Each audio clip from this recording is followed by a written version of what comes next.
Elles sont des femmes d'action, elles sont des femmes entrepreneurs. Elles mettent leur génie au profit de la créativité dans les domaines divers et variés. Une variation d'esprit et de connaissances qui profite pas mal de familles. Bienvenue dans ce premier numéro de Femmes Action. Elle est parmi les rares femmes qui opèrent dans ce métier. Passer son temps entre le guichet unique et le port pour dédouaner les marchandises de ses clients, il faut de la passion, de la patience et le mérite. Femme à multiples casquettes, la directrice générale de 8P Transit nous honore de sa présence aujourd'hui. Mesdames, Messieurs, bienvenue sur Femmes Action. Femmes Action, c'est votre émission de femmes consacrée exclusivement à l'entrepreneuriat.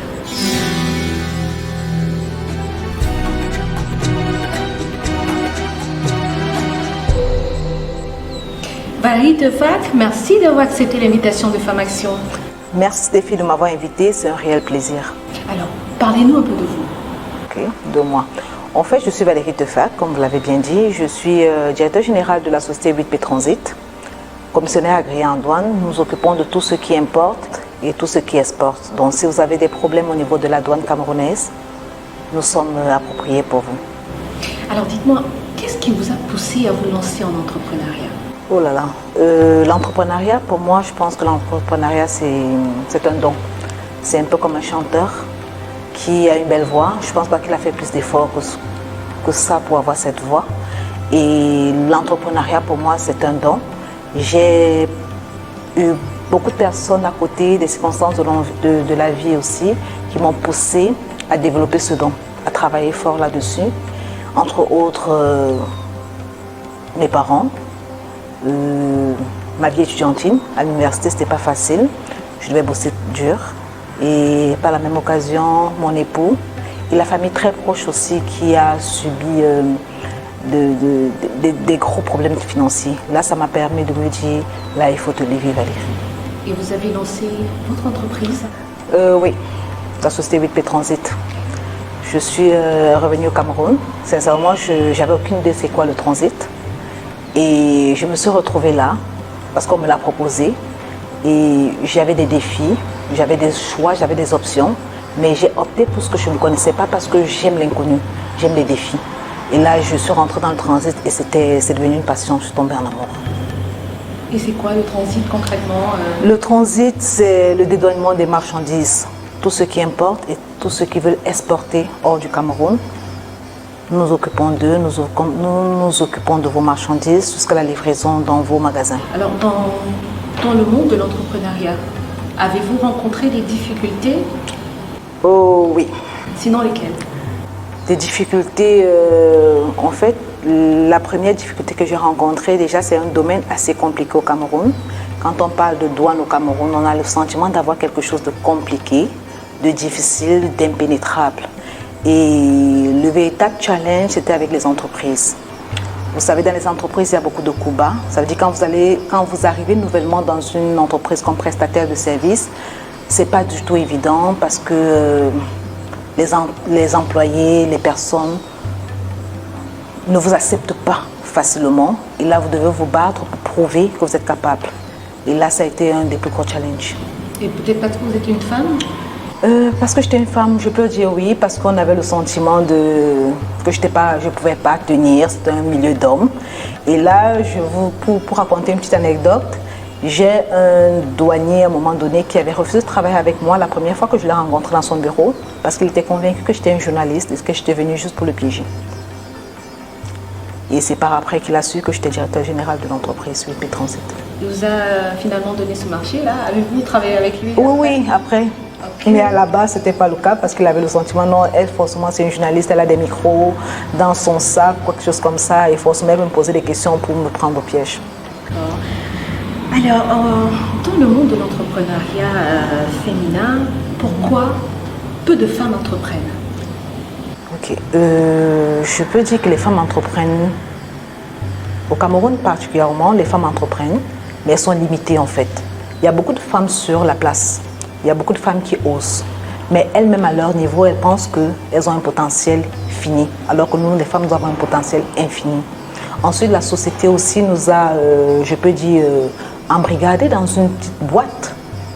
On a le sentiment que la femme ne peut pas aller au-delà, surtout de l'homme, bien sûr, au-delà de ce qu'on peut espérer. Tant que tu es dans un environnement assez banal, que tu entreprends par exemple dans un secteur d'activité assez restreint, là, il n'y a pas de souci. Mais une fois que tu ouvres les yeux et que tu décides de faire les choses différemment, quand tu oses, quand tu décides d'aller à un certain niveau, quand tu décides d'avoir un certain revenu, de faire un chiffre d'affaires du milliard, en ce moment-là, on a le sentiment que la femme ne doit pas ou bien ne peut pas. Je pense que la culture, je pense que les préjugés, tout ça va avec.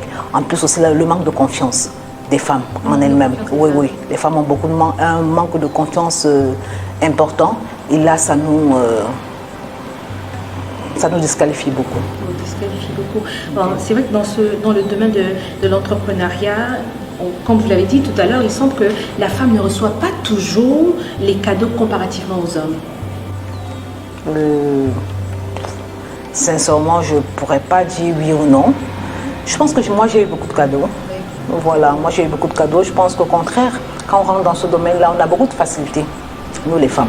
Et s'il faut parler de femmes, oui. Y a-t-il entre femmes, entrepreneurs, une solidarité? Les femmes essayent de créer des solidarités, de se tenir par la main, elles essayent. Pour l'instant, je ne saurais dire que nous sommes en conflit ou quoi que ce soit, mais je pense qu'il y a beaucoup d'associations féminines aujourd'hui qui essayent de se tenir par la main. Moi, particulièrement, je ne m'attarde pas du tout sur ce que d'autres femmes peuvent apporter ou pas.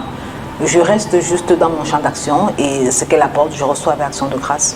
Alors Valérie Tofal, Femme Action a touché du doigt votre quotidien. Nous sommes allés dans vos différentes entreprises. C'est dans ce reportage de Constant Écollet et de Franck Ebois.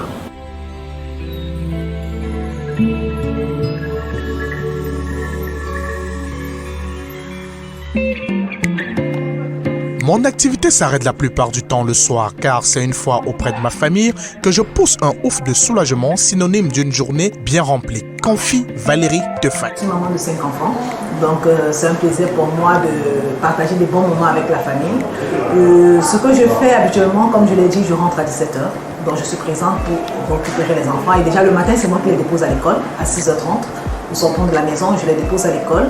Le soir à 17h, je suis là pour leur devoir, je passe le temps avec eux, je parle de mes journées avec eux. Les enfants savent que maman est PDG de l'entreprise et mes enfants savent que je dois les conteneurs. Donc j'ai l'occasion de partager avec eux tout ce que je fais dans la journée et je prends aussi le temps de les écouter et de faire leurs devoirs. Donc à ce niveau-là, vu que j'ai des collaborateurs magnifiques, on essaie de se partager des tâches et je me sens presque là de ce que je fais. Au contraire, j'ai du plaisir à rentrer à la maison et à dire belle journée et j'ai une autre qui commence. C'est que la commissionnaire agréée en douane commence ses journées sur les chapeaux de roue. Arrivée et descente du véhicule dans l'enceinte de la Société de services d'entreprise, encore connue sous l'appellation de 8P Transit, port des équipements de sécurité et de signalisation, à savoir choisibles et autres casques. Rencontre avec ses collaborateurs, débriefing matinal avec au bout l'attente d'excellents résultats. Bon, là, c'est le vide qu'ils ont mis là. Ça, ce sont les vides. Ah, c'est les vides que tu dois transférer au parc? Non, les vides de qui sont. Oui, que tu dois transférer au parc. Oui. Notre directrice générale est dans la chaîne de transit depuis une dizaine d'années. Elle trouve l'activité passionnante grâce à une équipe tout aussi dévouée et déterminée à traduire dans les faits toutes les prestations qu'impose l'activité. C'est ça. Ton camion à quel niveau?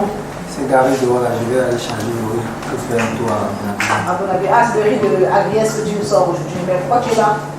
chaque décaissé pour aller. Décaissé pour aller. Allez. Hop, hop, hop, hop. Good. Je ne sais pas si tu as des frais de route pour ça. Ok, c'est parfait.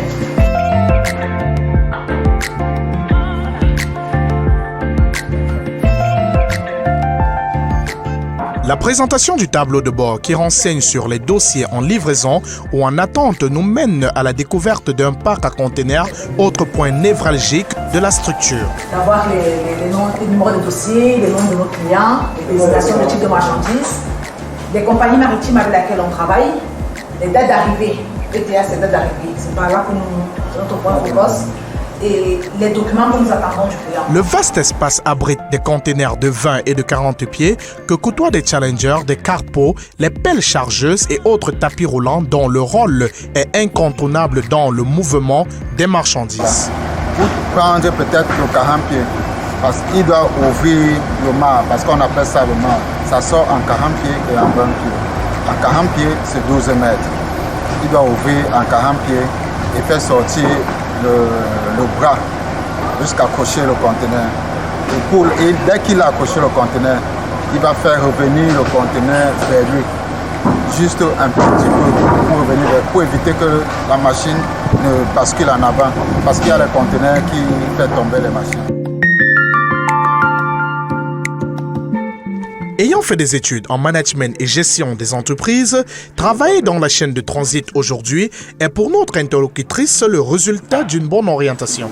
Oui, Transit, oui. Comme vous avez pu le constater, nous faisons dans le dédouanement des marchandises au port. Ça veut dire que nous nous occupons de tout ce qui importe et tout ce qui exporte. Nous portons vos conteneurs d'un point A à un point B. Nous nous occupons de tout ce qui est procédure douanière. Nous vous livrons dans vos magasins avec du Challenger si vous voulez que nous déposons les conteneurs à même le sol, si vous voulez décharger sur le camion, si vous voulez que nous entreposons les produits dans les conteneurs comme vous l'avez vu tout à l'heure avec du bois. Nous allons dans toutes les régions du Cameroun, nous faisons la Centrafrique, nous faisons le Tchad, nous allons partout dans la sous-région aussi. Donc nous nous occupons de tout ce qui importe et qui exporte au Cameroun, dans la sous-région et à l'extérieur du pays. Et tout type de marchandises aussi, je précise, parce que nous faisons du riz, du ciment, de l'agroalimentaire, de la quincaillerie, des produits de première nécessité, bref, tout ce qu'on peut importer d'ailleurs. Membre de la Cameroun Women Entrepreneur Network, c'est avec beaucoup de fierté que la directrice générale pense compter et jouer sa partition dans un milieu qui semblait jusque-là la chasse gardée des hommes. Je suis une fan des femmes. Et j'encourage toutes les femmes qui veulent entreprendre à ne pas se décourager, à reconnaître qu'elles ont un potentiel infini. Parce que nous, les femmes, habituellement, nous ignorons notre identité, nous ignorons notre pouvoir. Aujourd'hui, je veux encourager les femmes à se lever et à prendre le pouvoir qu'elles ont. Parce que comme on dit souvent, la femme donne la vie. Mais je voudrais faire comprendre aux femmes que la vie que nous donnons, ce n'est pas seulement donner des enfants. Nous donnons vie à beaucoup de choses. Nous donnons vie à... Nous créons à l'existence ce qui n'existe pas. Nous donnons vie à beaucoup de choses. Donc levons-nous dans chaque domaine de notre vie et donnons de la vie à tout ce que nous voulons faire. C'est un mot d'encouragement pour les femmes.